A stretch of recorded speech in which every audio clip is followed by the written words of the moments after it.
ओम श्री परमात्मने नमः। आखिर द्वादश अध्याय श्रीमद् भगवद गीता यानी कि एकादश अध्याय के अंत में श्री कृष्ण ने भगवान ने बार बार बल दिया था कि हे अर्जुन, मेरा यह स्वरूप जिसे तूने देखा है तेरे सिवाय न पहले कभी किसी द्वारा देखा गया और न ही भविष्य में कोई देख सकेगा। मैं न तप से, न यज्ञ से, न दान से और न ही किसी और कर्म से देखने में सुलभ हूँ, किंतु अनन्य भक्ति के द्वारा अर्थात मेरे अतिरिक्त अन्यत्र कहीं श्रद्धा न जाए, निरंतर तैल धारावत मेरे चिंतन के द्वारा ठीक इसी प्रकार जैसे तूने देखा है, मैं प्रत्यक्ष देखने के लिए, तत्व से साक्षात जानने के लिए और प्रवेश करने के लिए भी सुलभ हूँ। अतः हे अर्जुन, निरंतर तू मेरा चिंतन कर, मेरा भक्त बन। तो अध्याय के अंत में भगवान ने कहा था कि अर्जुन, तू मेरे द्वारा निर्धारित किए गए कर्म को कर, मत परम है, अपितु मेरे परायण होकर कर। अनन्य भक्ति ही उसकी प्राप्ति का माध्यम है। इस पर अर्जुन का प्रश्न स्वाभाविक था कि जो अव्यक्त अक्षर की उपासना करते हैं और जो सगुण आपकी उपासना करते हैं, यानी अव्यक्त अक्षर परमात्मा और एक जो आपकी सगुण उपासना करते हैं, इन दोनों में श्रेष्ठ कौन। यहाँ इस प्रश्न को अर्जुन ने फिर दोबारा से तीसरी बार उठाया, यानी 2 बार पहले हो चुका, अब फिर से एक बार और उठाया। तो अध्याय 3 में उन्होंने कहा था कि भगवान, यदि निष्काम कर्मयोग की अपेक्षा सांख्य योग आपको श्रेष्ठ है, तो आप मुझे भयंकर कर्मों में क्यों लगाते हैं। इस पर भगवान ने कहा था कि अर्जुन, निष्काम कर्म मार्ग अच्छा लगे चाहे ज्ञान मार्ग, दोनों दृष्टियों में कर्म तो करना ही पड़ेगा। इतने पर भी जो इंद्रियों को हठ से रोककर यानी बल पूर्वक रोककर मन से विषयों का समन करता है, वह दंभ आचारी है, यानी वह ज्ञानी नहीं है। तो अतः हे अर्जुन, तू कर्म कर। अब कौन सा कर्म करे, तो भगवान ने कहा नियत कुरु, नियतम कुरु कर्म त्वम, यानी तुम नियत किए गए, निर्धारित किए गए कर्म को कर। तो निर्धारित कर्म क्या होता है, तो बताया यज्ञ की प्रक्रिया ही एकमात्र कर्म है। यज्ञ की विधि बताया जो आराधना चिंतन की विधि विशेष है, परम में प्रवेश दिलाने वाली जो प्रक्रिया है। जब निष्काम कर्म मार्ग और ज्ञान मार्ग दोनों में ही कर्म करना है, तो यथार्थ कर्म करना है, क्रिया एक ही है, तो अंतर क्या है फिर इसमें। तब भगवान ने बताया भक्त कर्मों का समर्पण करके इष्ट के आश्रित होकर यथार्थ कर्म में जब प्रवृत्त होता है, तो दूसरा सांख्य योगी अपनी शक्ति को समझकर यानी अपने भरोसे उसी कर्म में प्रवृत्त होता है और पूरा श्रम करता है। तो अध्याय 5 में अर्जुन ने पुनः प्रश्न किया था कि भगवान, आप कभी सांख्य माध्यम से कर्म करने की प्रशंसा करते हैं, तो कभी समर्पण माध्यम से, तो निष्काम कर्मयोग की प्रशंसा करते हैं, तो इन दोनों में श्रेष्ठ कौन सा है कि हमें निष्काम कर्म करना चाहिए या सांख्य माध्यम से करना चाहिए, तो कौन सा है श्रेष्ठ। तो यहाँ तक अर्जुन समझ चुका था कि कर्म तो दोनों दृष्टियों से करना ही होगा, फिर भी दोनों में श्रेष्ठ कौन सा मार्ग है। तब भगवान ने कहा था अर्जुन, दोनों ही दृष्टियों से कर्म में प्रवृत्त होने वाले मुझको ही प्राप्त होते हैं, यानी कर्म चाहे कोई सा भी करो, दोनों में मुझे ही प्राप्त होते हैं, किंतु जो सांख्य मार्ग की अपेक्षा निष्काम कर्म मार्ग है वो श्रेष्ठ है, क्योंकि निष्काम कर्म योग का अनुष्ठान किए बिना कोई योगी होता नहीं और ना ही कोई ज्ञानी होता है। तो सांख्य योग है ये दुष्कर है, उसमें कठिनाइयां अधिक हैं। फिर भगवान के सामने अर्जुन ने प्रश्न रखा कि भगवान, आप में अनन्य भक्ति से लगने वाले और अव्यक्त अक्षर की उपासना करने वाले यानी सांख्य मार्ग से उपासना करने वाले, तो दोनों में श्रेष्ठ कौन सा है। तब अर्जुन ने कहा, एवं सतत युक्ताः ये भक्तास्त्वां पर्युपासते, ये चापि अक्षरम अव्यक्तम तेषां के योग वित्तमः। यानी इस अध्याय का द्वादश अध्याय का ये पहला श्लोक है। अर्थात इस प्रकार जो अभी अभी आपने विधि बताई सांख्य की और निष्काम कर्म की, तो ठीक इसी विधि के अनुसार अनन्य भक्ति से जो आपकी शरण लेकर आपके निरंतर संयुक्त होकर और आपको भली प्रकार जो उपासते हैं, और दूसरे जो व्यक्ति शरण न लेकर स्वतंत्र रूप से अपने भरोसे उसी अक्षय अव्यक्त स्वरूप की उपासना करते हैं, यानी सतत युक्ता भक्ता त्वाम पर्युपासते और अपि अक्षर अव्यक्तम, यानी जो अक्षर और अव्यक्त दोनों में बताया कि इन दोनों की उपासना करते हैं। जो अक्षर मतलब परमात्मा के लिए है, अव्यक्त जिसको हम व्यक्त नहीं कर सकते। तो इन दोनों प्रकार के भक्तों में अधिक उत्तम योगवेता कौन है?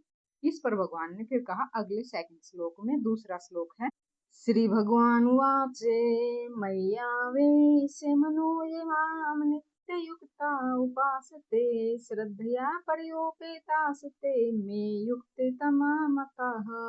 अर्थात हे अर्जुन, मुझ में मन को एकाग्र करके निरंतर मुझसे संयुक्त होकर जो भक्त परम से संबंध रखने वाली श्रेष्ठ श्रद्धा से युक्त होकर मुझे जो भजते हैं, वे मुझे योगियों में भी अति उत्तम योगी मान्य हैं। यानी योगियों में भी उसको मैं और अधिक उत्तम योगी मानता हूँ, यानी श्रेष्ठ योगी मानता हूँ, जो मुझे एकाग्रचित होकर संयुक्त होकर मुझसे संयुक्त होकर और मेरे परम से संबंध रखने वाली श्रद्धा से युक्त होकर जो मुझे भजते हैं।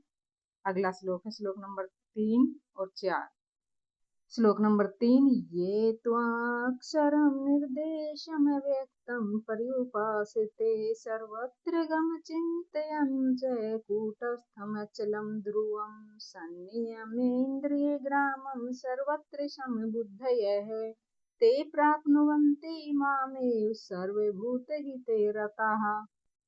अर्थात जो पुरुष इंद्रियों के समूह को भली प्रकार संयुक्त करके मन बुद्धि दोनों के चिंतन से अत्यंत परे सर्वव्यापी अकथनीय और अव्यक्त मतलब अकथनीय जो व्यक्त नहीं किए जा सकते और सदा एक रस, एक का मतलब एक रस और अक्षर उस परमात्मा के रहने वाले नित्य जो हमेशा रहते हैं, अचल अव्यक्त आकार रहित और अविनाशी ब्रह्म की जो उपासना करते हैं और संपूर्ण भूतों के हित में लगे हुए और सब में समान भाव वाले, वे योगी भी मुझे ही प्राप्त होते हैं।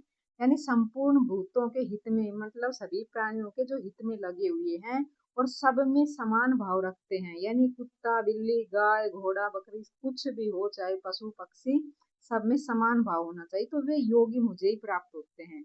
और जो ब्रह्म के उपयुक्त विशेषण मुझसे भिन्न नहीं है, यानी ब्रह्म क्या है, वो मैं ही हूँ। तो अगला श्लोक है ना, श्लोक नंबर 5, क्लेशोऽधिकतरस्य तेषाम् अव्यक्त्यासक्तचेतसाम् अव्यक्ता हि गतिर्दुःखं देहे वद्भिर्वाप्यते।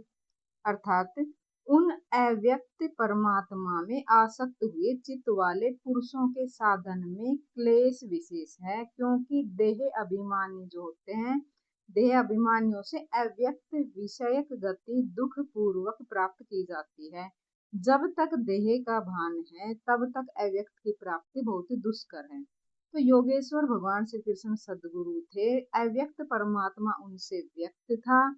वे कहते हैं कि महापुरुष की शरण न लेकर जो साधक अपनी शक्ति को समझते हुए, यानी अपने ऊपर भरोसा करते हुए जो आगे बढ़ता है कि मैं इस अवस्था में हूँ और आगे मैं इस अवस्था में हो जाऊंगा, मैं अपने ही अव्यक्त शरीर को प्राप्त हो जाऊंगा और ये मेरा ही रूप होगा, मैं वही हूँ, इस प्रकार जो सोचते हैं, प्राप्ति की प्रतीक्षा न करके अपने शरीर को ही सोहम कहने लगता है, यही इस मार्ग में सबसे बड़ी बाधा है।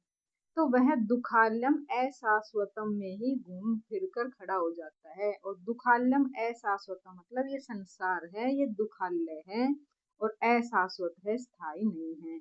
तो स्थायी तो क्या है, हमारी आत्माएं है जो नित्य है, शाश्वत है, स्थायी है और नवीन है, पुरातन है। तो इस प्रकार से जो आत्मा के स्वरूप को नहीं जानता, वो कहते हैं भगवान की घूम फिर कर इसी संसार में फिर से पड़ा रहता है। किंतु जो मेरी शरण लेकर चलता है उसकी क्या गति होती है, उसमें भगवान 6 श्लोक में कहते हैं। श्लोक नंबर 6, ये तु सर्वाणि कर्माणि मयि सन्न्यस्य मत्पराः अनन्येन योगेन मां ध्यायन्ते उपासते। यानी कि अनन्य भक्ति के द्वारा, योग के द्वारा जो मेरे परायण होकर संपूर्ण कर्मों को अर्थात आराधना को मुझ में अर्पण करके और अनन्य भाव से योग अर्थात आराधना की प्रक्रिया के द्वारा निरंतर जो चिंतन करता हुआ भजता है, वह मुझे बहुत प्रिय भक्त है। तो अगले श्लोक 7वें में बताया, तेषाम अहं समुद्धर्ता मृत्यु संसार सागरात् भवामि न चिरात् पार्थे मया वेशित चेतसाम। अर्थात केवल मुझ में चित लगाने वाले उन भक्तों को मैं शीघ्र ही मृत्यु रूपी इस संसार सागर से उद्धार करने वाला हूँ। इस प्रकार चित लगाने की प्रेरणा और विधि पर योगेश्वर भगवान श्री कृष्ण प्रकाश डालते हुए कहते हैं, अगला श्लोक 8 नंबर, मय्येव मन आधत्त स्वमयि बुद्धि निवेशय निवसिष्यसि मय्येव तत् ऊर्ध्वम न संशय। अर्थात हे अर्जुन, तू मुझ में मन लगा, मई एव मन आधत्त स्व, यानी कि मुझ में तू मन लगा, मई बुद्धि में निवेश है, और मुझ में ही बुद्धि को लगा, इसके बाद तू मुझ में ही निवास करेगा।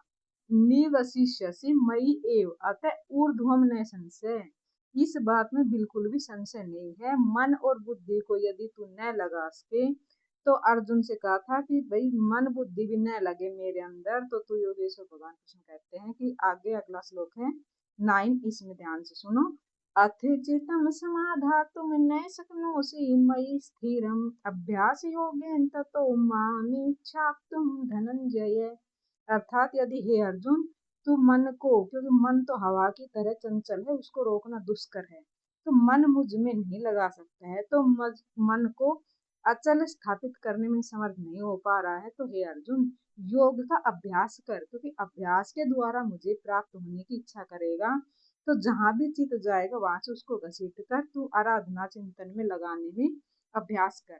तो यदि और यह भी नहीं कर पाए, तो 10वें श्लोक में कहा भगवान ने, यानी मन को मेरे अंदर नहीं लगा सके, तो अगला श्लोक है 10 नंबर, इसमें बताया कि अभ्यास से अपि समर्थो से मत कर्म परमो भव मदर्थम अपि कर्माणि कुर्वन् सिद्धिम अवाप्स्यसि। अर्थात यदि तू अभ्यास से भी मन लगाने में असमर्थ है, तो केवल मेरे लिए कर्म कर, अर्थात आराधना करने में तत्पर हो जाए सिर्फ। इस प्रकार मेरी प्राप्ति के लिए जो कर्म करता है, तो कर्म करता हो तो मेरी प्राप्ति रूपी सिद्धि को ही प्राप्त होगा। अर्थात अभ्यास भी यदि तेरा पार ना लगे, तो साधना पथ पर तुम लगे रहो बस। यानी धरती में बीज हम कैसे भी डाल दे उल्टा सीधा, तो वो उगेगा ही उगेगा। तो इस प्रकार से हम भक्ति में साधन में लग जाएंगे, तो उसका फल हमें जरूर मिलेगा ही मिलेगा। यानी साधना पथ में लगने वाले का पार लगता ही है, वो कभी भी असफल नहीं जाता। तो भगवान श्री कृष्ण ने 11वें श्लोक में कहा कि यदि साधना पथ में भी ना लगे, अभ्यास में भी असमर्थ है, मन को भी न रोक सके, तो क्या कर, अथे तदपि शक्तोऽसि कर्तुं मद्योगमाश्रितः सर्व कर्म फल त्यागं ततः कुरु यथात्मवान। यानी कि यदि तू इसे भी पार करने में असमर्थ है, तो संपूर्ण कर्म के फल को त्याग कर दे। यानी श्लोक में पहले बताया था, कर्मण्येव अधिकारस्ते मा फलेषु कदाचन, यानी फल में तुम्हारी इच्छा नहीं होनी चाहिए, कर्म करने में इच्छा हो, तो तू अपने आप को सिर्फ कर्म करने में लगा दे, कर्म के फल को त्याग दे। तो लाभ हानि की चिंता छोड़कर या आश्रित होकर, यानी मेरे प्रति आश्रित होकर समर्पण के साथ आत्मवान महापुरुष की शरण में आ जाओ, उनसे प्रेरित होकर कर्म तो स्वतः ही होने लगेगा। यानी तुम लाभ हानि की चिंता छोड़कर मेरे आश्रय में आ जाओ, और किसी महापुरुष की संगति से, तो उससे प्रेरित होकर तुम कर्म स्वतः ही करने लगोगे।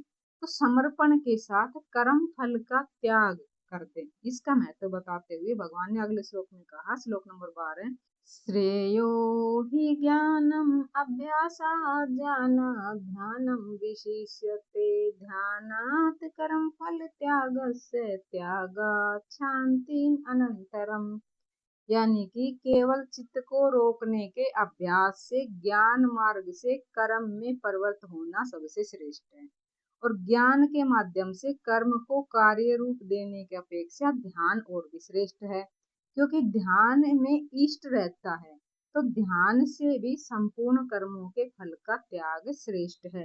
यानी ध्यान की विधि से अगर ईश्वर को प्राप्त करना चाहते हैं, तो उसमें भी कर्मों का फल त्यागना पड़ेगा, वो सबसे श्रेष्ठ है। क्योंकि इष्ट के प्रति समर्पण के साथ योग पर दृष्टि रखते हुए कर्म फल का त्याग करने से उसके योग से उनकी जिम्मेदारी भगवान की, यानी कि इष्ट की हो जाती है। तो इसलिए इस त्याग से वह तत्काल ही परम शांति को प्राप्त हो जाता है। यानी कि अभी तक तो भगवान श्री कृष्ण ने बताया कि अव्यक्त की उपासना करने वाले ज्ञान मार्ग से समर्पण के साथ जो कर्म करने वाला है वो निष्काम कर्म योगी श्रेष्ठ है। दोनों एक ही कर्म करते हैं, किंतु ज्ञान मार्ग जो होता है उसके पथ में व्यवधान अधिक आते हैं। उसके लाभ हानि की जिम्मेदारी उसकी स्वयं की होती है, लेकिन समर्पण भाव के साथ जो समर्पित भक्ति होता है, भगवान के आश्रित होता है, उसकी जिम्मेदारी उस महापुरुष पर होती है जिसके आश्रय में होकर वह भक्ति कर रहा है। यानी साधन जो है कर रहा है वो जिसके आश्रय में है उसी की जिम्मेदारी होती है। इसलिए वह कर्म फल त्याग द्वारा शीघ्र ही शांति को प्राप्त होता है।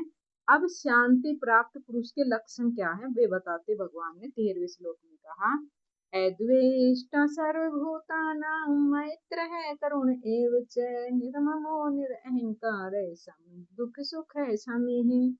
इस प्रकार जो शांति को प्राप्त होता है जो पुरुष वह सब भूतों में द्वेष भाव से रहित हो जाता है, सबका प्रेमी होता है, हेतु से रहित और दयालु है, और जो ममता से अहंकार से रहित है, सुख दुख की प्राप्ति में समान हो और क्षमावान हो। आगे श्लोक नंबर 14 में बताया, संतुष्ट है सततम योगी यतात्मा दृढ़ निश्चय मैं अर्पित मनो बुद्धि मद भक्त से में प्रिय है। यानी मुझे कौन सा भक्त प्रिय है इसके बारे में बताते भगवान ने कहा, जो निरंतर योग की पराकाष्ठा से संयुक्त है और जो लाभ हानि में संतुष्ट है और जो मन और इंद्रियों सहित शरीर को वश में किए हुए है और जो जिसका निश्चय बहुत ही दृढ़ है, यानी दृढ़ निश्चय वाला है। और मैं अर्पित मनोबुद्धि, जिसने अपने मन और बुद्धि मुझ में अर्पित कर रखी है, वह भक्त मुझे बहुत ही प्रिय है। श्लोक नंबर 15 ने कहा, और क्या है मेरे भक्त के लक्षण, तो अपने प्रिय भक्तों के बारे में बताते और कौन प्रिय है। श्लोक नंबर 15 है, यस्मानुद्विजते लोको लोकानुद्विजते च यः हर्षमर्ष भयोद्वेगैर्मुक्तो यः स च मे प्रिय है। यानी कि मुझे वह भक्त बहुत प्रिय है जिससे कोई भी जीव उद्वेग नहीं करता और जो स्वयं किसी जीव से उद्विग्न नहीं होता, एवं हर्ष संताप भय और समस्त विक्षोभों से भी मुक्त है। यानी खुशी में दुख में भय में विपत्ति में सब में समान रहता है, जो दूसरों से उद्विग्न नहीं होता और न ही किसी दूसरे जीव को उद्वेग करता है। तो इस प्रकार का भक्त मुझे बहुत प्रिय है, जो दूसरों का भी भला करे और खुद का भी भला करे। तो ऐसा भक्त मुझे बहुत ही प्रिय है। तो साधकों के लिए यह श्लोक बहुत ही उपयोगी है। यानी उन्हें इस ढंग से रहना चाहिए कि उनके द्वारा किसी के मन को ठेस ना लगे। इतना तो साधक कर ही सकता है, किंतु दूसरे लोग इस आचरण से नहीं चलेंगे। वे तो संसारी हैं, वे लोग आग उगलेंगे, कुछ भी कहेंगे, किसी को बुरा भला भी कहेंगे, लेकिन पथिक को चाहिए कि वे अपने हृदय में उनके द्वारा उनके आघातों से बिल्कुल उथल पुथल न हो, यानी किसी के प्रति ईर्ष्या द्वेष न रखे, चिंतन में सूरत लगी रहे, कर्म ना टूटे बस उसका, यानी नाम जप मंत्र जप जो भी करे उसी में अपने लगा रहे। उदाहरण के लिए आप सड़क पर जा रहे हैं, नियम से चल रहे हैं, बाई तरफ चल रहे हैं, लेकिन यदि कोई मदिरा पीकर चला आ रहा है तो उससे बचना आपकी जिम्मेदारी है। तो अगले श्लोक में भगवान ने समझाया 16 श्लोक में, अनपेक्षः शुचिर्दक्ष उदासीनो गतव्यथ सर्वारंभ परित्यागी यो मद्भक्त स मे प्रिय है। अर्थात और कौन सा भक्त प्रिय है, भगवान ने बताया, जो पुरुष आकांक्षाओं से रहित सर्वथा पवित्र है, दक्ष यानी कि आराधना करने में दक्ष प्रवीण है, निपुण है। तो श्री कृष्ण भगवान के अनुसार कर्म एक ही है, नियत कर्म आराधना चिंतन, जो उसमें चिंतन करने में जो निपुण है, जो पक्ष और विपक्ष से दूर है, परे है, दुखों से मुक्त है, सभी आरंभों का त्यागी है, वह भक्त मुझे बहुत ही प्रिय है। यानी कि करने योग्य कोई क्रिया उसके द्वारा आरंभ होने के लिए फिर शेष रहती नहीं है।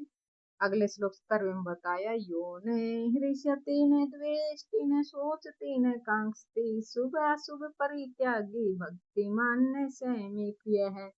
अर्थात जो न कभी हर्षित होता है, न द्वेष करता है, न शोक करता है, न कामनाएं रखता है, जो शुभ और अशुभ संपूर्ण कर्मों के फल का त्यागी है, जहाँ केवल शुभ विलग नहीं है, अशुभ शेष नहीं है, भक्ति की इस प्रकाष्ठा से युक्त मनुष्य मुझे बहुत ही प्रिय है।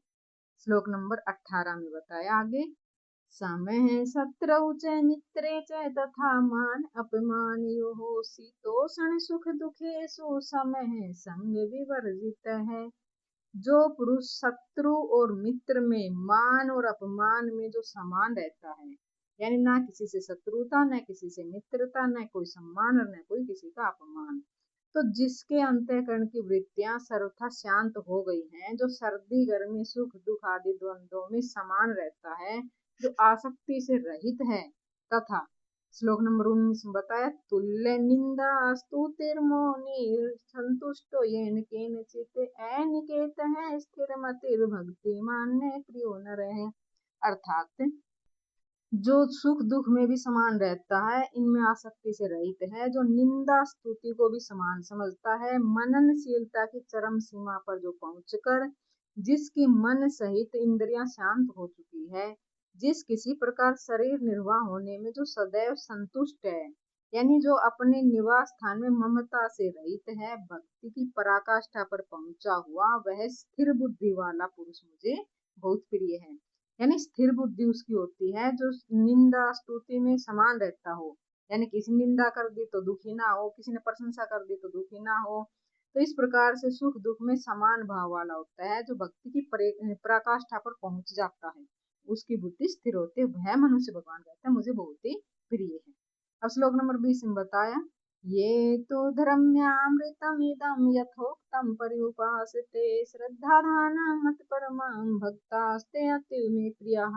और कौन है प्रिय भगवान को? जो मेरे परायण हुए हृदय, यानी हृदय से हार्दिक श्रद्धा युक्त पुरुष इस उपयुक्त जो मैंने ऊपर बताए हैं धर्म में अमृत का भली प्रकार सेवन करते हैं, वे भक्त मुझे बहुत ही प्रिय हैं। यानी जो जो बातें भगवान ने ऊपर इस लेसन में अध्याय में बताई, उस धर्म में अमृत का जो सेवन करते, मतलब जो व्यवहार में लाते हैं, ये नहीं कि बस गीता का ज्ञान सुन लिया और फिर भूल गए, इसको व्यवहार में जो ले आते हैं, तो वो भक्त मुझे बहुत ही प्रिय होते हैं। इस प्रकार ये 12 अध्याय यथार्थ गीता का भक्ति योग नाम का अध्याय संपूर्ण।